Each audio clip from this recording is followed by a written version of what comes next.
acima das estrelas, eu sei que estás, e todo o universo está em tuas mãos, e não há outro Deus igual a ti, Senhor. Eu sempre vou te amar, meu Salvador. Seguro estarei, posso descansar.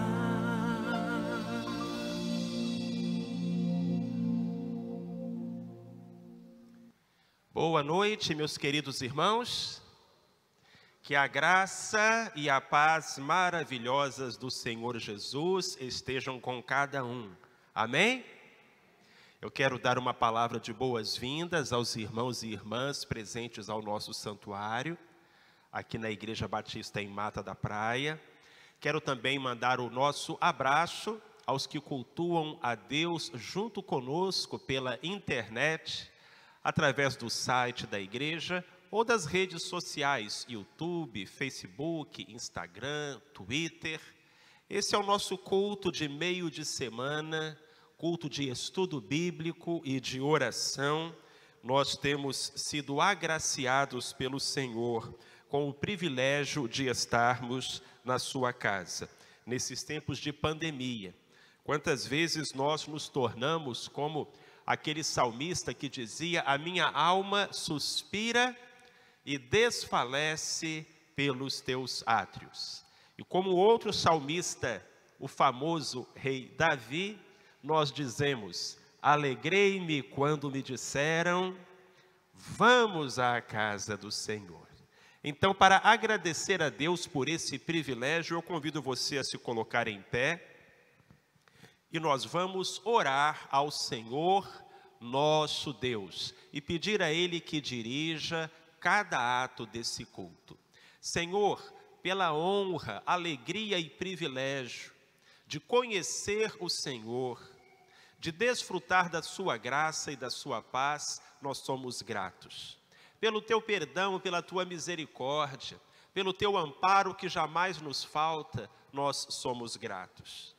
Porque hoje abres as portas da tua casa e do teu coração para a família que se chama pelo nome de Cristo, nós somos gratos. Deus, que todos os que participam deste culto recebam a bênção dos altos céus. Que todos os nomes que forem apresentados a Ti em oração sejam gravados para sempre diante dos Teus olhos. E que desde os altos céus desçam como chuva bênçãos sobre nós. Assim te suplicamos, Pai querido e amado, em nome e por amor de Jesus. Amém. Graças a Deus. Meus queridos, no Salmo 40, versículo 5, nós encontramos a seguinte declaração: são muitas, Senhor Deus meu, as maravilhas que tens operado, e também os teus desígnios para conosco, não há ninguém que os possa contar. Eu quisera anunciá-los e deles falar, mas são mais do que pode ser contado. E o que o salmista escreveu, o compositor transformou em hino. É o hino 7 do cantor cristão, Maravilhas Divinas. Vamos cantar com alegria ao nosso Deus.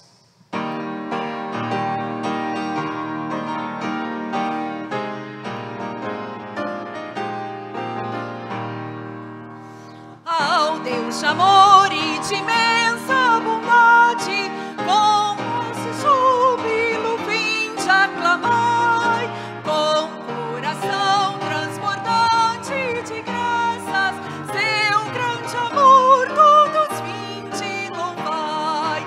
No céu da terra, que maravilhas, vai operando o poder do Senhor, mas seu amor aos homens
Graças a Deus pelo seu infinito amor.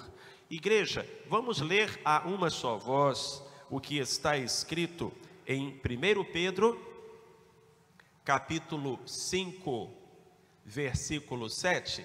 Todos juntos e bem bonito. Lançando sobre ele toda a vossa ansiedade, porque ele tem cuidado de vós.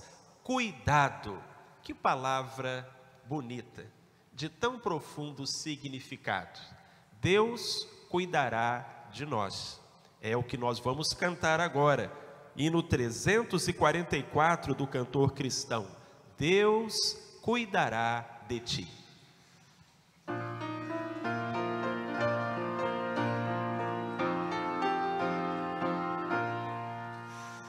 Aflito e triste coração, Deus cuidará de ti. Por ti opera sua mão, Deus cuidará de ti. Deus cuidará de ti, em cada dia proverá. Sim, cuidará de ti. Deus cuidará de ti. Na dor cruel, na provação, Deus cuidará de ti. Socorro dá e salvação, Deus cuidará de ti. A tua fé Deus quer provar, mas cuidará de ti.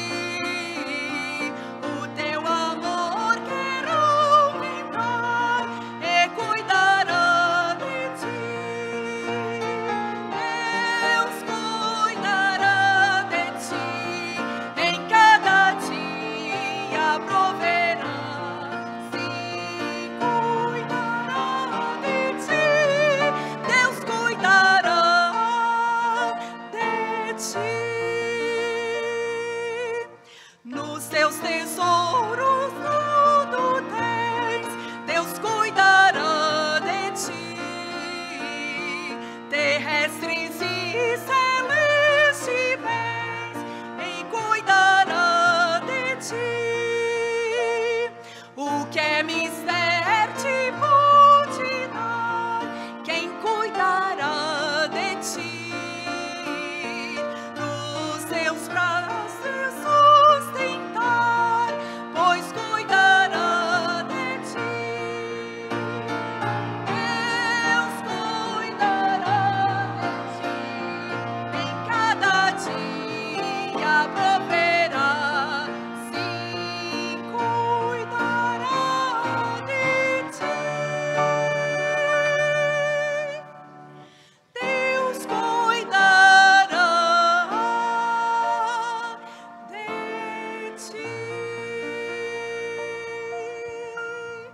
A igreja pode se assentar. Nós temos essa certeza em nosso coração de que existe um Deus e que esse Deus não fica apenas observando a nossa vida como um espectador indiferente. Ele se envolve conosco, Ele se deu por nós na cruz do Calvário. E Ele diz que nós podemos lançar sobre as nossas mãos toda a nossa ansiedade. O que é ansiedade? Alguém disse que culpa é o medo do passado e ansiedade é o medo do amanhã. Seja para as nossas culpas, seja para as nossas ansiedades, Deus tem a resposta no seu perdão e no seu cuidado. Então nós vamos orar nesse instante. Eu quero fazer um convite a você que tem um motivo de oração, talvez alguma ansiedade, a vir aqui à frente. Nós vamos nos colocar de joelhos e vamos nos apresentar a Deus em oração e vamos apresentar também a Ele o nosso caso, a nossa causa. Pode vir então Você que tem um pedido pela sua vida, ou pela vida de alguém de quem você agora se lembra. Fomos informados que no comecinho da noite, o pastor Samuel Santana, nosso ministro de família, sofreu um mal-estar e precisou ser levado ao hospital. Não sabemos exatamente do que se trata, mas certamente agora a irmã Naná e os familiares estão ansiosos. Então vamos orar pela vida do pastor Samuel e pela vida de todos esses irmãos e irmãs que com fé se aproximam do altar de Deus, com ousadia, como diz a Bíblia Sagrada, se aproximam do altar de Deus, a fim de encontrar graça e receber socorro em ocasião oportuna. Vamos orar? Senhor nosso Deus e nosso Pai, somos teus filhos, recebemos das tuas mãos aquilo que nos é necessário. Nossa vida é marcada de tantas lutas, de tantas batalhas, de tantas preocupações. Ó Deus, nosso barco é tão pequeno, quão grande é o mar. Segura a nossa mão, sustenta-nos em meio aos temporais, para que permaneçamos firmes, Senhor. O furacão passa, mas o servo de Deus permanece e permanece de pé. Nós cremos na multidão dos teus cuidados, no teu olhar compassivo, no teu coração que se enternece por cada filhinho, cada filhinha, que olha, ó Deus, com ternura, que estende o braço, o abraço, o colo, que enxuga as lágrimas, que renova as forças, que põe de pé. Deus, tu és maravilhoso, e como é maravilhoso podermos nos aconchegar no teu amor. Dá-nos, Senhor, aquilo de que necessitamos, a cura ao enfermo, os recursos ao endividado, o emprego àquele que precisa de trabalho para, com o suor do seu rosto, ganhar o pão de cada dia e sustentar a sua casa. Dá, ó Deus, o consolo àquele que se acha enlutado, a direção ao que precisa tomar uma decisão importante. Traz calma ao aflito, alegria ao oprimido. Deus, nos teus depósitos, tudo aquilo de que necessitamos é encontrado em abundância. Dá-nos também um espírito obediente, que te honre, que te sirva e que te siga todos os dias da nossa vida. Lembramos agora do pastor Samuel Santana, nosso ministro de família, que teve essa indisposição no começo da noite. Pai, esteja com ele, com a irmã Naná, com os filhos e filhas, e que muito em breve ele esteja de volta, plenamente recuperado. Mas lembra-te também, ó Pai, dos demais enfermos, nós te suplicamos nessa hora. Em nome e por amor de Jesus. Amém.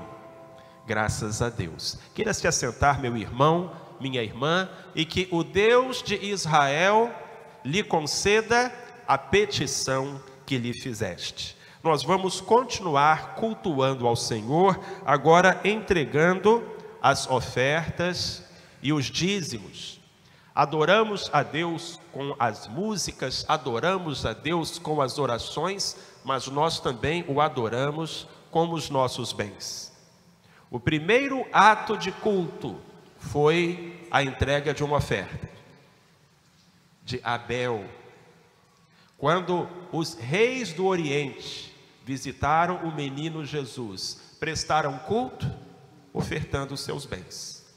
Então é bíblico, é desejável que os filhos e filhas do Senhor adorem a Deus com os seus bens, com as ofertas, com os dízimos, e é isso o que fazemos para a honra e glória do nosso Salvador. Tua fé Jesus contemplará, diz o hino que vamos cantar agora, enquanto trazemos os dízimos e ofertas ao Senhor.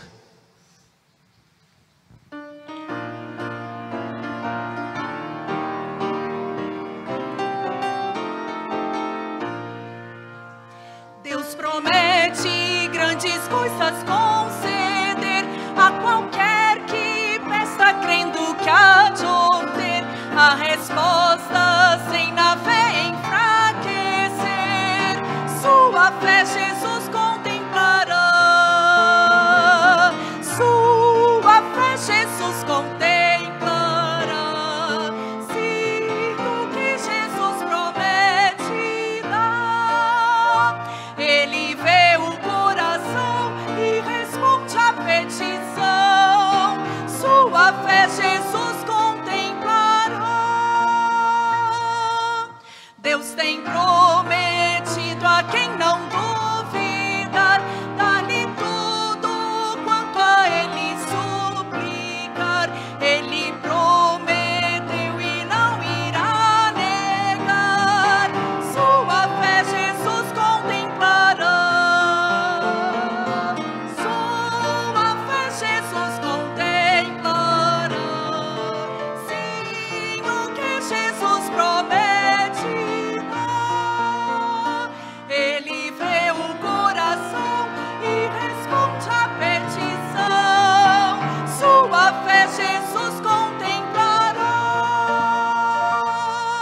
Sim, creiamos no que Deus nos prometeu, dá-lhe das almas mesmo no nome seu, cumprir as promessas que nos deu.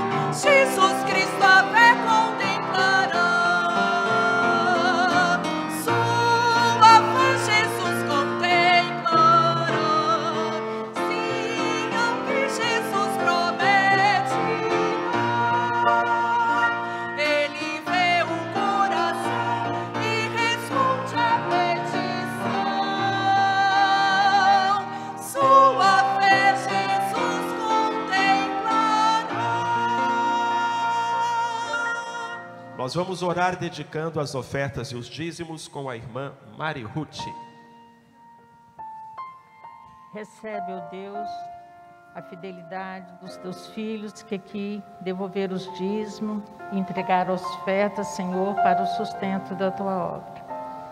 O Senhor certamente os recompensará com preciosas bênçãos que só podem vir do Senhor. Abençoa cada vida aqui, Senhor, que veio para te adorar, para te servir, para aprender mais de ti. Abra nossas mentes, nossos corações, ó Deus, e que nós possamos adorar o Senhor com amor e dedicação, como só o Senhor é digno de receber. Abençoa este culto, ó Deus. Usa teu servo, pastor Marcelo, para nos trazer, ó Deus, mais esses ensinamentos. Abençoa o Senhor a cada membro aqui presente. Dedicamos nossas vidas ao Senhor e pedimos as tuas bênçãos. Em nome de Jesus, agradecemos hoje e sempre. Amém. Amém. Graças a Deus. Eu quero dizer a você que nos visita que é muito bem-vindo, é muito bem-vinda à casa do Senhor. Na sua frente, dentro da redinha, há um cartão como esse, onde está escrito: obrigado por sua visita.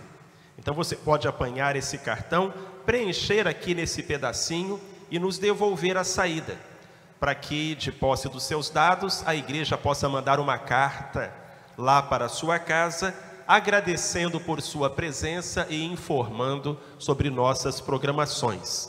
Quero também convidar aqueles que estão em casa para outros encontros de fé que teremos ao longo da semana. Amanhã e sexta-feira, os encontros dos adolescentes e dos jovens, respectivamente, no nosso santuário, sempre às 19h30.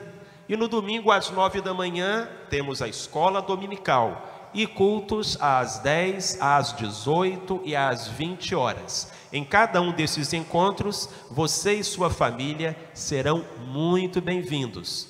Esperamos por vocês aqui. Queridos, vamos abrir a Bíblia Sagrada no livro de Apocalipse.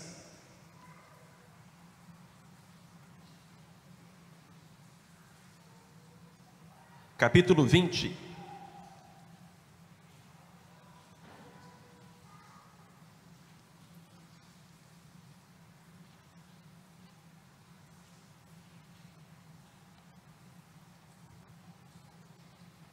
E a gente está quase encerrando o nosso estudo versículo por versículo. Iniciamos esse estudo 34 semanas atrás, lá em março.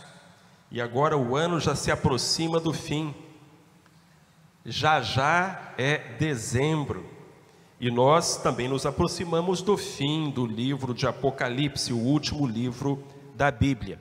Estamos no capítulo 20 e quarta-feira passada falamos sobre os 1000 anos, sobre a prisão de Satanás e sobre a batalha de Gog e Magog, que são eventos que marcarão a volta do Senhor Jesus. E a volta do Senhor Jesus, por sua vez, desencadeará outros eventos, entre eles o juízo final. Esse é o tema de Apocalipse 20, versículos 11 a 15, que estudaremos hoje, o juízo final. Você quer acompanhar a leitura aí na sua Bíblia? Diz assim o texto sagrado: escreveu assim o apóstolo João na ilha de Patmos: vi um grande trono branco e o que estava assentado sobre ele, de cuja presença fugiram a terra e o céu, e não foi achado lugar para eles. E vi os mortos, grandes e pequenos, em pé diante do trono, e abriram-se uns livros, e abriu-se outro livro, que é o da vida. E os mortos foram julgados pelas coisas que estavam escritas nos livros, segundo as suas obras. O mar entregou os mortos que nele havia, e a morte e o Hades, talvez na sua Bíblia esteja inferno, entregaram os mortos que neles havia, e foram julgados cada um segundo as suas obras.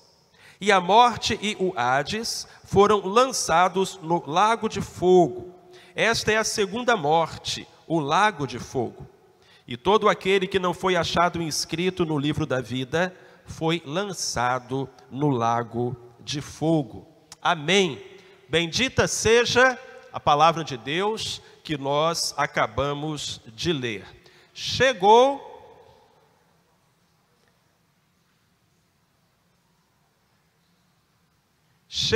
a hora da prestação de contas. Chegou o momento do julgamento, ao qual todos terão que comparecer.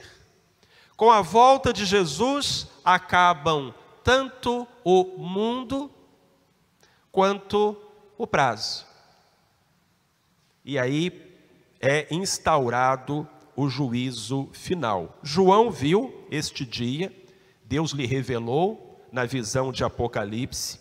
No juízo final será manifesta a justiça de Deus, de modo a não restar qualquer dúvida. E após esse grande evento, os salvos seguirão para um destino e os perdidos para outro destino.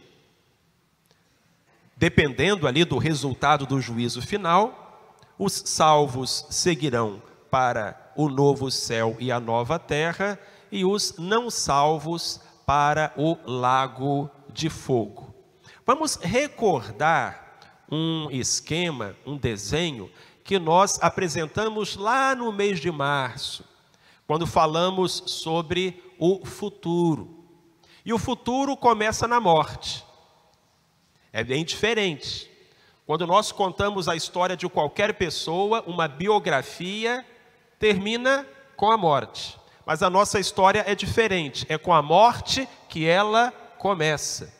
O futuro começa com a morte. Por isso que a gente tem ali um símbolo da morte. E o que acontece quando uma pessoa morre? Eclesiastes, no capítulo 12, versículo 7, diz que quando uma pessoa morre, o corpo volta ao pó de onde veio e o espírito vai a Deus que o deu. Esses endereços das passagens bíblicas vocês podem abrir aí e conferir.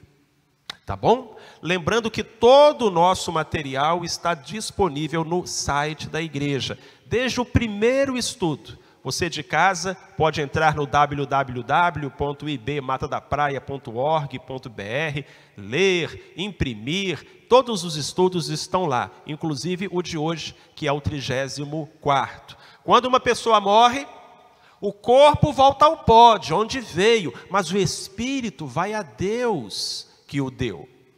E em Hebreus capítulo 9, versículo 27, a Bíblia diz que ao homem está ordenado morrer uma vez, vindo depois disso o juízo.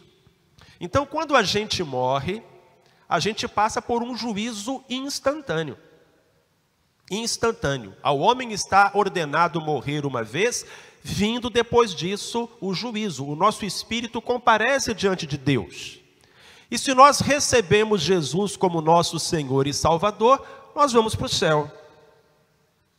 Ou para o paraíso, ou para o seio de Abraão. São palavras diferentes para o mesmo lugar. Eu aceitei Jesus como meu Senhor e Salvador. Quando eu morri, o corpo voltou ao pó, o espírito compareceu diante de Deus, foi para o céu. Mas aquela pessoa que não aceitou Jesus como seu Senhor e Salvador, o espírito dela também comparece diante de Deus, só que não vai para o paraíso, não vai para o céu, não vai para o seio de Abraão, vai para o Hades, que é uma palavra grega que pode ser traduzida como inferno, além, sepultura. No Novo Testamento, em lugar nenhum, se diz que o salvo vai para o Hades. Então há uma separação imediata. Ainda não há um corpo, não houve ressurreição, mas os espíritos estão acordados, estão conscientes. Isso é muito provado lá no texto de Lucas 23:43, quando Jesus promete ao malfeitor arrependido: hoje mesmo estarás comigo no paraíso. E também é provado lá em Lucas capítulo 16, a partir do verso 25, a parábola do rico e de Lázaro.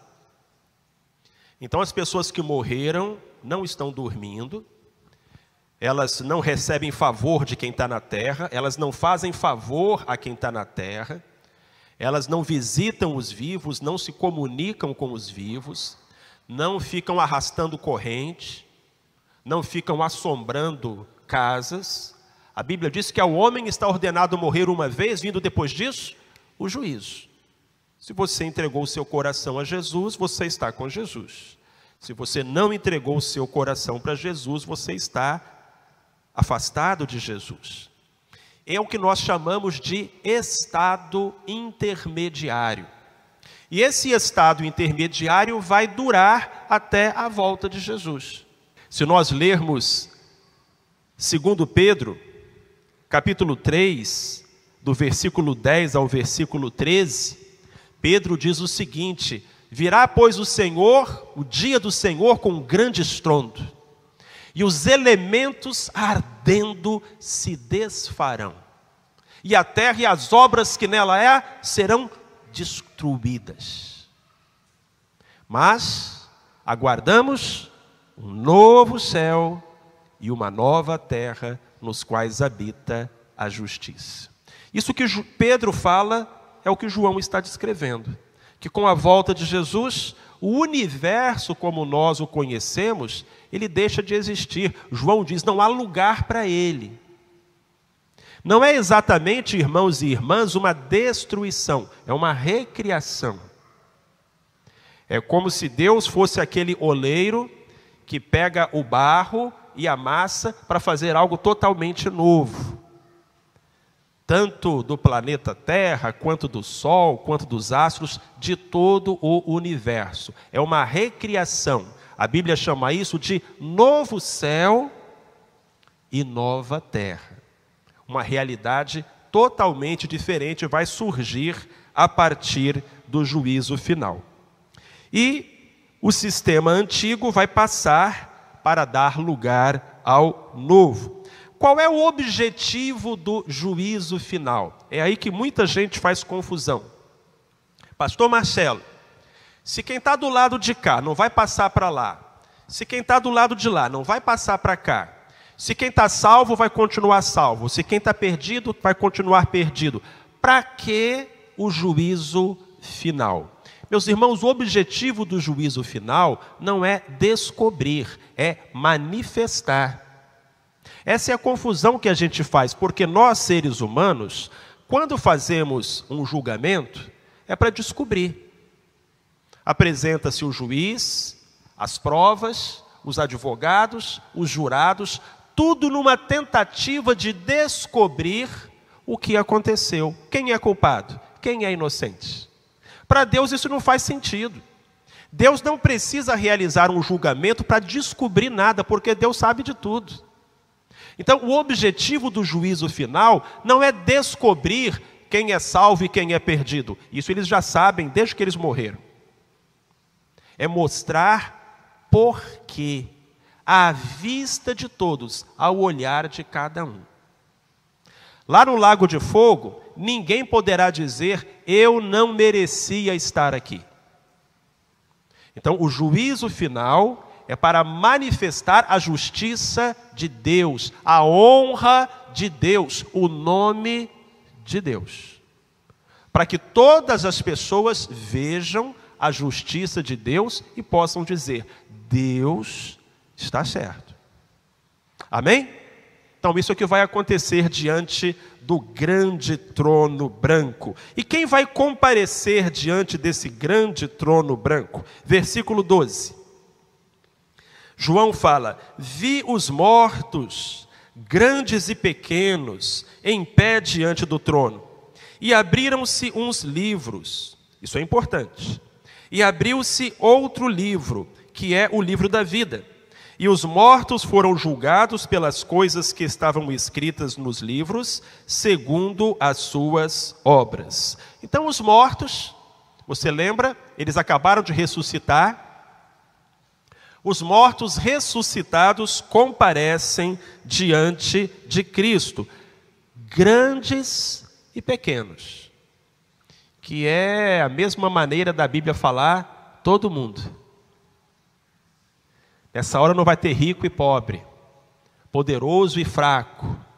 Todos, grandes e pequenos, comparecem diante do trono. E vão ser apresentadas as provas. E aí existem livros no plural e livro no singular. Confere aí versículo 12. Porque isso é muito importante. O que são os livros? São os registros que Deus tem da nossa vida. Tudo que você pensa, fala, faz, deixa de fazer, está sendo registrado. Isso deixa a gente até nervoso, né, irmãos? Tudo está sendo registrado. Porque a Bíblia diz que cada um de nós haverá de dar contas de si mesmo a Deus. O que você faz de bom e o que você faz de ruim. É o seu livro. Na capa dele está escrito o seu nome. Por isso que é livros no plural. Cada um tem o seu. Mas João disse também que tinha um livro no singular. E João até disse o nome desse livro. O livro da vida. O livro da vida é diferente dos livros das obras. No livro da vida só tem escrito nomes. Nada mais. Só isso. Só nomes. Quando uma pessoa entrega o coração a Jesus, o nome dela é escrito no livro da vida. Então, tudo isso João anteviu ali na sua visão do Apocalipse. Pastor Marcelo, eu sou salvo, Jesus me lavou, meu nome já está escrito no livro da vida, eu vou ter que comparecer diante do julgamento mesmo assim? Sim, irmão.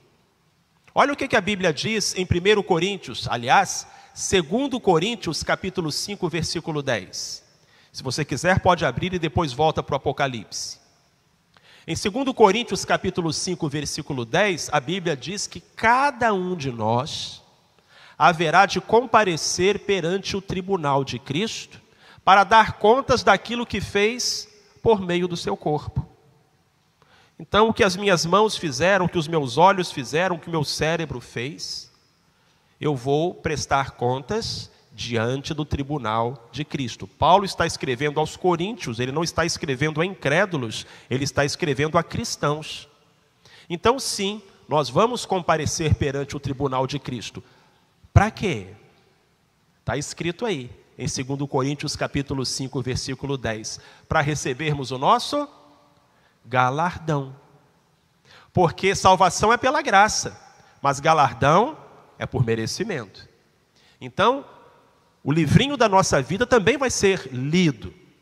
E do que estiver registrado ali no livro, será definido o nosso galardão, que é a nossa recompensa no céu. A Bíblia não diz em que consistirá essa recompensa, esse galardão. Mas a Bíblia repetidamente fala que os crentes terão um galardão no céu. Jesus uma vez disse que até um copo d'água que a gente dá em nome dele para alguém que precisa, fica registrado para o nosso galardão. Muito bem, esse é o versículo 12. Vamos ao versículo 13. O mar entregou os mortos que nele havia, e a morte e o Hades entregaram os mortos que neles havia, e foram julgados, cada um segundo as suas obras. Por que esse detalhe, irmãos e irmãs? O mar entregou os seus mortos. São aquelas pessoas que morreram afogadas, aquelas pessoas que morreram nos naufrágios. Fernando Pessoa dizia assim: mar, ó mar, quanto do teu sal são as lágrimas de Portugal.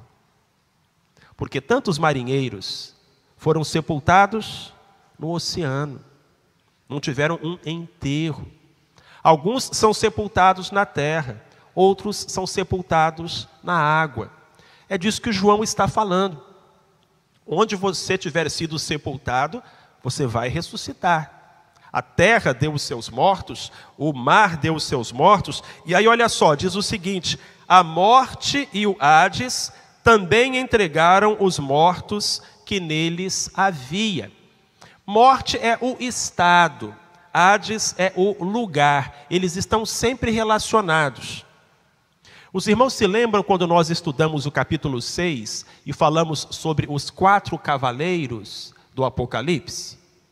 Se você não lembra, volte agora no capítulo 6, versículo 8. O último cavaleiro, o 4º cavaleiro, é a morte, sentada num cavalo amarelo, e atrás vem o Hades, que é uma espécie de um saco que vai catando as pessoas que a morte na frente vai matando. O que o Apocalipse está nos dizendo aqui é que a morte não tem a palavra final. O Hades não tem a palavra final. Quem tem a palavra final é Deus. Então o mar entregou os seus mortos, e a morte e o Hades também entregou os seus mortos. E todos eles foram julgados, cada um segundo as suas obras. E aqui eu faço uma pergunta aos irmãos: se a história parasse aqui, se terminasse aqui, com cada um sendo julgado segundo as suas obras, alguém se salvava? Ninguém. Porque a Bíblia diz em Romanos 3:23, todos pecaram e destituídos estão da glória de Deus. Então, se fosse só ler o livro da nossa vida, estávamos todos no sal. Pior ainda, irmãos, no pré-sal, estávamos perdidos. Mas a história continua, versículo 14. E a morte e o Hades foram lançados no lago de fogo. Esta é a segunda morte, o lago de fogo. Vou voltar à quarta-feira passada. Quarta-feira passada, João fez uma distinção entre a primeira ressurreição e a segunda morte. Agora ele fala da segunda morte de novo, e ele é explícito. Ele diz que a segunda morte é o lago de fogo, é o inferno, é o banimento eterno de Deus. É como está ali naquele quadrinho que os irmãos estão vendo. A primeira ressurreição é espiritual, é a conversão. A segunda ressurreição é física, é a ressurreição de quando Jesus voltar. Com a morte é o contrário. A primeira morte é a física. O corpo volta ao pó de onde veio, o espírito vai a Deus que o deu. A segunda morte é a espiritual, é o lago de fogo, é o banimento eterno de Deus. Bom, o dragão, o diabo, já tinha sido lançado no lago de fogo. As duas bestas já tinham sido lançadas no lago de fogo. E agora a morte e o inferno serão lançados no lago de fogo. O que significa isso? Que no lago de fogo estará tudo aquilo que não tem lugar na nova criação de Deus. Na nova criação de Deus não há lugar para a morte. Não há lugar para o Hades. Na nova criação de Deus não há lugar para Satanás e seus demônios. Na nova criação de Deus também não há lugar para aqueles que rejeitaram a salvação conquistada por Jesus lá na cruz. Então é isso que está falando para a gente o versículo 14. E isso faz a gente pensar em 1 Coríntios capítulo 15, versículo 26. Porque em 1 Coríntios capítulo 15, verso 26, o apóstolo Paulo diz que o último inimigo a ser derrotado é a morte. Paulo diz isso lá em 1 Coríntios 15, 26. O último inimigo a ser derrotado é a morte. Olha a derrota aqui do último inimigo. A morte e o inferno são lançados no lago de fogo, no Geena. Vamos em frente, versículo 15, o último versículo. E todo aquele que não foi achado inscrito no livro da vida foi lançado no lago de fogo. Primeiro, João fala sobre os livros. E que os mortos foram julgados segundo as suas obras. Mas graças a Deus a história não termina aí. No versículo 15 ele diz que os que não tiveram os seus nomes achados no livro da vida foram lançados no lago de fogo. O juízo final vai ser mais ou menos assim. E me permitam agora, eu vou dramatizar um pouco no estilo cinema. Tá bom? Me permitam aqui um pouquinho da imaginação. Chegou a hora do Marcelo ser julgado. E aí Marcelo comparece diante do tribunal e vem um anjo com o livro da vida do Marcelo e lê o que está escrito ali. E a expectativa não é nada boa. E o anjo diz: Senhor, aqui está cheio de pecado. E o salário do pecado é a morte. Mas o juiz, que é Cristo sentado no grande trono branco, diz: sim, você está certo. Mas esses livros não são tudo o que existe. Existe o livro da vida. E lá no livro da vida estão registrados os nomes daqueles pelos quais eu morri. Será que o nome do Marcelo está lá? E aí o anjo começa a olhar de cima para baixo, de cima para baixo. Infelizmente eu não começo com a letra A, então ele demora até chegar na letra M. Ah, está aqui, ó, Marcelo Rodrigues de Aguiar. Ele entregou a vida ao Senhor. Ele aceitou Jesus como seu único e suficiente Salvador. E nessa hora, Cristo dirá: Marcelo, você merecia a morte. O salário do pecado é a morte. Mas eu já paguei esse salário no seu lugar. Eu morri por você. Muito bem, servo bom e fiel. Sobre o pouco foste fiel, sobre o muito te colocarei. Entra no gozo do teu Senhor. Venha bendito do meu Pai.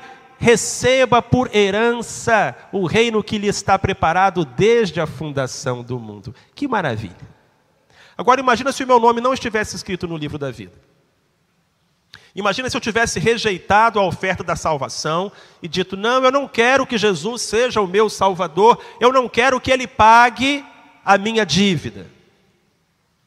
Houve um bispo que devia ser tudo menos cristão. E esse bispo disse o seguinte: eu prefiro entrar no inferno com as minhas próprias pernas do que ir para o céu nas costas de alguém. Pois bem, senhor bispo, o senhor vai para o inferno com as suas próprias pernas.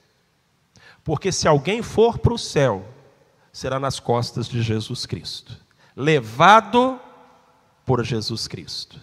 Porque pela graça somos salvos por meio da fé. Isso não vem de nós, é dom de Deus, não vem das obras, para que ninguém se glorie. É tão claro esse texto do juízo final em Apocalipse, capítulo 20. No lago de fogo, como eu já disse, estará tudo o que não fará parte da nova criação de Deus. E assim, fecham-se as portas do Apocalipse para tudo que é ruim. A gente viu muita coisa ruim desde o capítulo 1. Perseguição, morte, o dragão, as duas bestas, condenação. Mas aqui é o limiar. Vira essa página e daqui para frente é só coisa boa. Porque vai começar o novo céu e a nova terra. Mas isso é assunto para o nosso próximo estudo. Por hoje, qual é a nossa conclusão? O que que a gente aprende? A gente aprende que Jesus se assenta no trono para reinar e para julgar. Existe um trono de domínio, Jesus está assentado nele. Existe um trono de juízo, Jesus está assentado nele. Ele é aquele que tem todo o poder e toda a glória. A ele, pois, seja a honra para todos sempre. Amém. Aleluia. Vamos nos colocar em pé. E há um cântico que nós entoamos que fala sobre isso, que Jesus está assentado sobre o trono, sempre reinando, e que nós, ansiosos, aguardamos a sua volta.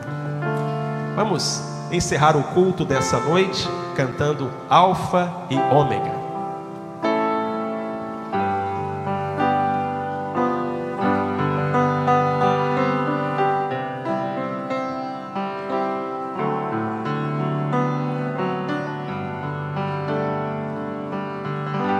Tu que estás assentado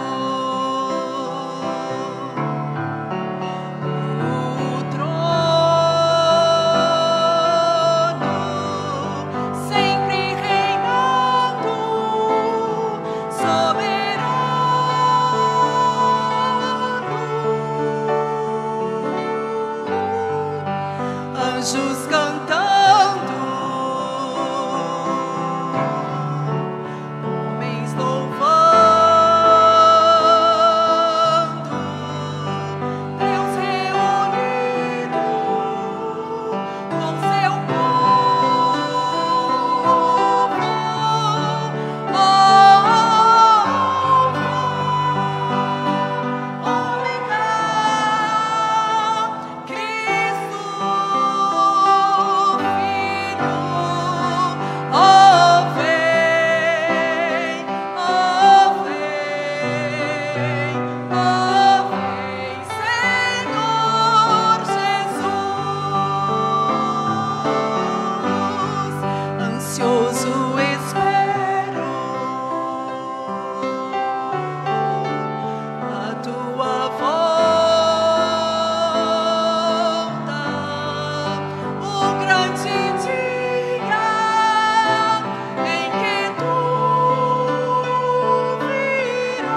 Amém.